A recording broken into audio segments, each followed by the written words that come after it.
ஒத்த மனுஷனை தோக்கடிக்கிறதுக்கு எத்தனை பேர் கூட்டணி சேர்றாங்க பாருங்க.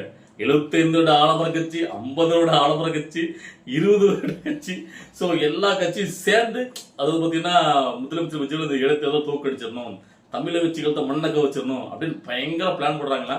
ஸோ அதை பற்றி இன்னைக்கு நம்ம பேச போகிறோம். சில பேர் நாக்க கொடுக்குற மாதிரி சில கேள்விகள் கேட்க வேண்டியிருக்கு. என்னன்னு கேட்டீங்கன்னா, இப்போ இடைத்தேர்தல் வரப்போகுது. அந்த இடைத்தேர்தலில் அம்பாசமுத்திரம் தொகுதியில் இந்த திராவிட கட்சிகளின் பொது வேட்பாளராக சீமான நிப்பாட்டி ஜெயிக்க வச்சு சட்டமன்றத்துக்கு அனுப்ப போறாங்கன்னா, அங்க போய் சட்டமன்றத்தில் போய் சீமான் அவர்கள், அதாவது முதலமைச்சர் விஜய் அவர்லாம் அப்படி நேருக்கு நேராக பார்த்தீங்கன்னா சம்பவம் பண்ணுவாராம். அப்படி கேள்வியெல்லாம் தொடச்சு எடுத்துருவாராம். ஸோ அதனால இவங்களுக்கு ஒரு பக்கபலமா சீமான் நம்ம அனுப்பி வைக்கலாம், என்ன இருந்தாலும் இவன் நம்ம போய் தானே, ஸோ அதனால நம்ம சொல்றதெல்லாம் கேட்பான் அப்படின்னு திராவிட கட்சிகள் 2 பேரும் பிளான் பண்ணி இப்போ அனுப்ப போறாங்கன்னா, அப்படிதான் பார்த்தீங்கன்னா ஒரு நியூஸ். கிட்டத்தட்ட அது வந்து ஒரு முடிவுனே சொல்லலாம். 80% உண்மையாயிட்டு, இன்னும் ஃபைனல்ல தான் அறிவிக்கல. ஏன் இவ்வளவுக்குள்ள கிட்டத்தட்ட உண்மையாயிட்டு சொல்றேன் கேட்டீங்கன்னா, நான் நேற்று ஒரு சாட்டை பேசின ஒரு ஸ்பீச் ஒன்று பார்க்கலாம். அதுல வந்து பாத்தீங்கன்னா ஒரு ரிப்போர்ட்டர் கேள்வி கேட்கிறாரு, இப்படி ஒரு நியூஸ் பரவிட்டு இருக்கு, பொது வேட்பாளராக திமுக அதிமுக பொது வேட்பாளர் அம்பாசமுத்திரம் தொகுதியில சீமானவர் நிக்க போறதா நியூஸ் வருது, இதை பத்தி நீங்க என்ன சொல்றீங்கன்னு கேட்கும்போது அதுக்கு மறுப்புலாம் ஒன்று தெரிவிக்கல.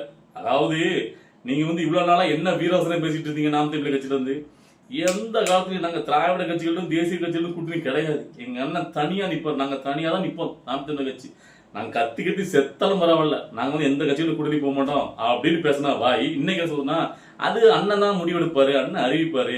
ஏன்னா இப்ப மக்கள் மனசுல எல்லார் மனசுலயும் அண்ணன் வந்து சட்டமன்றத்துக்கு போகணுங்கிற எண்ணம் அதிகமா இருக்கு, அதனால மக்களே விருப்பப்படுறாங்க அப்படின்னு ஒரு உருட்டா இந்த சாட்டை சத்தான். அப்ப நீங்களும் அதாவது குப்புற வந்தாலும் மீசல மண்ணோட்டாதபடி, அதாவது நீங்கள் இதுக்கு முன்னாடி அதாவது ரொம்ப நக்கலா முதலமைச்சர் விஜய் அவர்ல சீமான் அவருடைய தம்பிகளும் விமர்சிக்கும் போது எதை வச்சு விமர்சிப்பாங்க மெயினா கேட்டீங்கன்னா, காங்கிரஸ் கூட போய் கூட்டணி வச்சுக்காம பாருங்க, காங்கிரஸ் தான் தமிழ்நாட்டோட துரோகி, தமிழின மக்கள் கொல்லப்படுறதுக்கு எல்லாத்துக்கும் காரணம் அப்படி இப்படின்னு காங்கிரஸ் கூட கூட்டணி வச்சுதான் படு பயங்கரமா விமர்சிச்ச இந்த சீமான் அவருடைய தம்பிகளும் இன்னைக்கு காங்கிரஸாவது பரவாயில்ல மேல இருந்து அதாவது காரணமா இருந்தாங்க. ஆனா நம்ம தமிழ்நாட்டுக்குள்ளேயே ஆட்சி புரிஞ்சுக்கிட்டு திமுக அந்த காங்கிரஸ் துணை புரிஞ்சு ஒண்ணு கூட அதாவது கேள்வி கேட்காம இந்த ஈழத்தமிழருக்காக மறைமுகமா காங்கிரஸ் சப்போர்ட் பண்ணி அப்படி இருந்தவங்க தயவுல இன்னைக்கு நீங்க ஜெயிச்சு நீங்க சட்டமன்றத்தில் போறீங்கன்னா, இது என்னையா உங்களுடைய அரசியல் கொள்கை கோட்பாடெல்லாம்?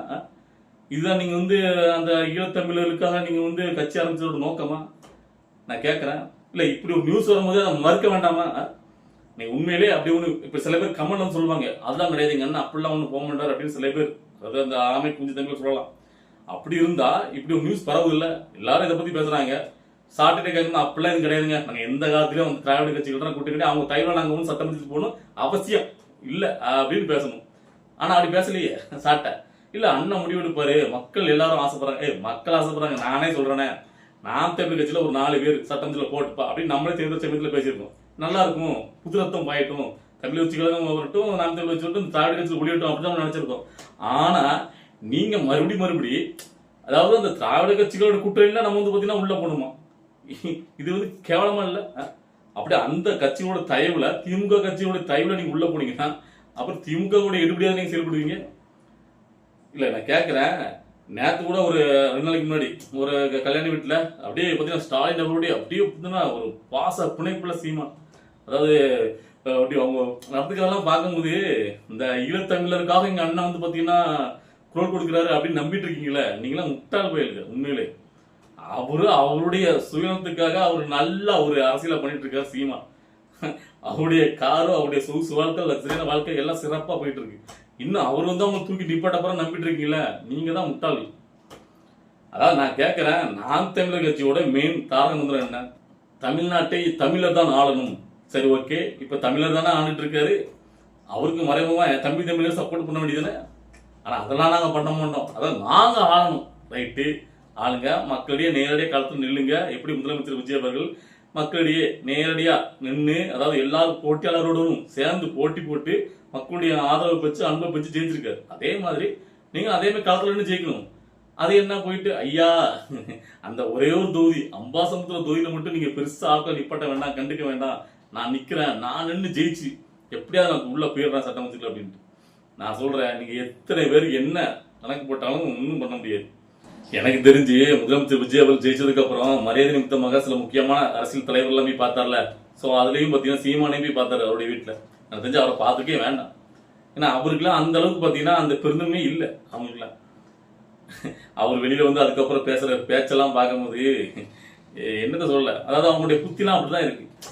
அதாவது நீங்க முறைப்படி மக்கள்கிட்ட உங்களுடைய சித்தாந்தங்களை, உங்களுடைய கட்சியினுடைய கோட்பாடு கொள்கைகள் மக்களுக்கு நாங்க என்ன பண்ண போறோம் அப்படின்னு சொல்லிட்டு உண்மையில் நேர்மையில நீங்க யாரை எதிர்க்கணுமோ, யாரை எதிர்த்து அரசியல் பண்ணணுமோ, யாரை எதிர்த்து கட்சி ஆரம்பிச்சு வந்தீங்களோ, அதாவது காங்கிரஸ் திமுக ஈழத்தமிழர் கொல்லப்படுறதுக்கு காரணம் வந்து 2 பேர் தான். ஸோ அவங்களுக்கு எதிராக தான் இந்த கட்சியை ஆரம்பிச்சுட்டு வாரீங்க. அதாவது தமிழர்களுக்காக நாங்கள் வந்து பார்த்தீங்கன்னா ஈழத்தை மீட்டு கொடுப்போம், தமிழருக்காரனா நாங்கள் தமிழ்நாட்டை ஆளும்போது தான் அதெல்லாம் கரெக்டாக இருக்கும் அப்படிலாம் ஒரு வீரசந்தை பேசி வரும்போது முழுக்க முழுக்க எதிர்க்க வேண்டியது திமுகவை காங்கிரஸ் தான்.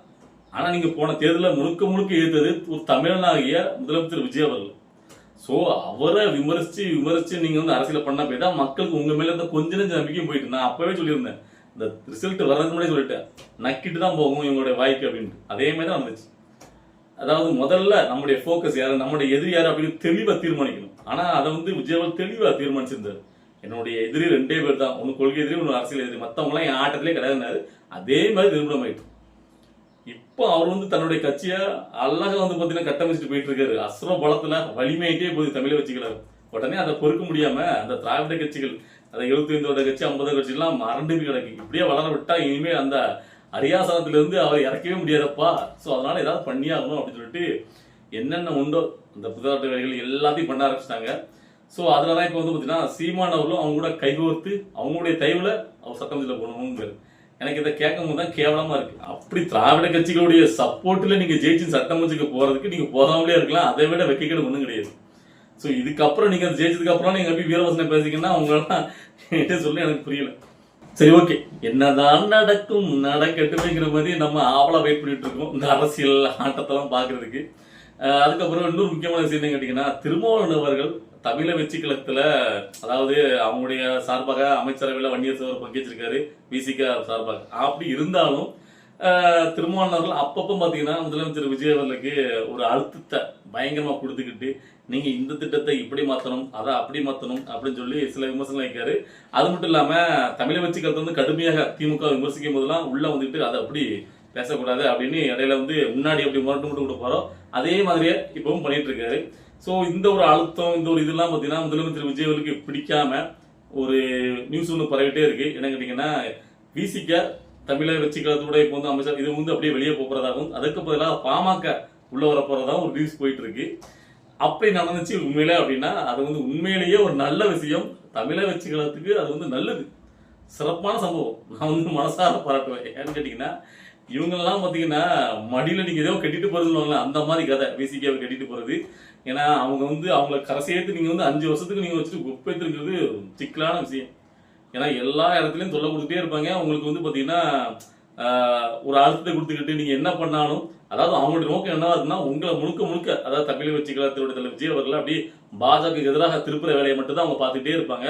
ஏன்னா அவங்களுக்கு உண்டான அரசியலுங்கிறது இங்க பாஜக எதிர்ப்பு மட்டும்தான், வேற எதுவும் கிடையாது. அந்த சாதி மதம் இதை வச்சுதான் அவங்களுடைய அரசியல ஓடிட்டு இருக்கு. அதனால அதை முழுசாவும் ஒழிச்சிடக்கூடாது, அதை வந்து நாங்க ஒழிக்க போறோமாக்கும் அப்படின்னு ஒரு பேர்ல அதை வச்சுக்கிட்டே ஒரு அரசியல பண்ணிட்டு இருப்பாங்க. சோ அதனால உங்களையும் அதே மாதிரி மேனிபுலேட் பண்ணி மாத்திரக்கான முயற்சியில இறங்கிட்டு இருக்காங்க. நீங்க இப்போ போயிட்டு இருக்கீங்கல்ல முதலமைச்சர் விஜய் அவர்கள், அதுதான் சரியான பாதை. சோ நீங்க இப்படியா அதுக்கு போகணும் அப்படின்னு கேட்டீங்கன்னா அதுக்கு இவங்க உங்க கூட இருக்க வரைக்கும் சரியான பாதையில போகாதுங்கிறது என்னுடைய ஒரு எண்ணோட்டம். சோ அதனால நாம கேள்விப்பட்ட ஒரு நியூஸ் நடந்தா அது நல்லது, தமிழை வச்சுக்கிறது இது வந்து நல்லது, ஆமாண்ணே சரி அப்படின்ட்டு உங்களுக்கு எத்தனை பேர் தோணுதோ கமெண்ட்ல சொல்லுங்க. ஏன்னா திருமாவளவன் அவர்கள் பாத்தீங்கன்னா என்னைக்குமே அந்த சமுதாய மக்களுக்கான ஒரு அரசியலை பண்ண அவர் நினைக்க மாட்டாரு. அவர் தன்னுடைய முன்னுரிமை, அதாவது தனக்கு ஒரு பில்டப் கொடுத்துக்கிட்டே இருக்கணும், தனக்கு வந்து முன்னிலை எங்க இருக்கோ அதை பார்த்துட்டே இருக்கணும் அப்படிங்கிற ஒரு சுயநல அரசியல் மட்டும் தான் அவரு. நீங்க பாத்துருப்பீங்க திமுக ஆட்சி காலத்துல அந்த கூட்டணியிலே அங்க வச்சாரு, எவ்வளவோ பிரச்சனைகள் அந்த சமுதாய மக்களுக்காக வரும்போது அந்த சமுதாய மக்கள் பக்கம் நிக்காம முழுக்க அதாவது ஒரு கட்ட பட்ஜெட் பண்ணி, அதாவது அந்த ஆளுங்கட்சிக்கு சார்பாக பேசி முடிக்கிற வேலையை மட்டும் தான் அவர் பார்த்தாரு. எல்லா பிரச்சனைகளையுமே அது சுமூகமா ஆட்சிக்கு எந்தவித பாதமும் இல்லாம அந்த மக்களை சமாதானப்படுத்துற வேலைக்கு தான் இவரை வச்சிருந்தாங்க. அதே தான் பண்ணிட்டு இருந்தாரு. தவிர மற்றபடி அந்த மக்களுக்காக நீங்க இதை எப்படி பண்ணுங்களேன் அதை அப்படி பண்ணுங்களேன் எந்த ஒரு கேள்வி கூட அப்படி ஆளுங்கட்சி முதலமைச்சரை பார்த்து அவர் கேட்கவே இல்லை. ஆனா இப்போ ஒரு சின்ன பிரச்சனை கூட, சாதாரண விஷயத்துக்கு கூட முதலமைச்சர் விஜய் கிட்ட நீங்க இதை எப்படி பண்ணலாம் அதை எப்படி பண்ணலாம் அப்படின்னு இவங்க வந்து பெரிய புத்திசாலின்னு காட்டுற மாதிரி, முதலமைச்சர் விஜய்க்கு எதுவுமே தெரியாம அவர் வந்து அரசியல் பண்ற மாதிரி ஒரு விஷயத்தை முன்னெடுத்து கொண்டு போயிட்டு இருக்காங்க. அது வந்து நல்லது கிடையாது. அது ரொம்ப நாள் கொண்டு போக முடியாது. அப்படி கொண்டு போயிடுச்சுன்னா முதலமைச்சர் விஜயோட தனித்தன்மை அப்படிங்கிறது உங்களுக்கு இல்லாம போயிடும்.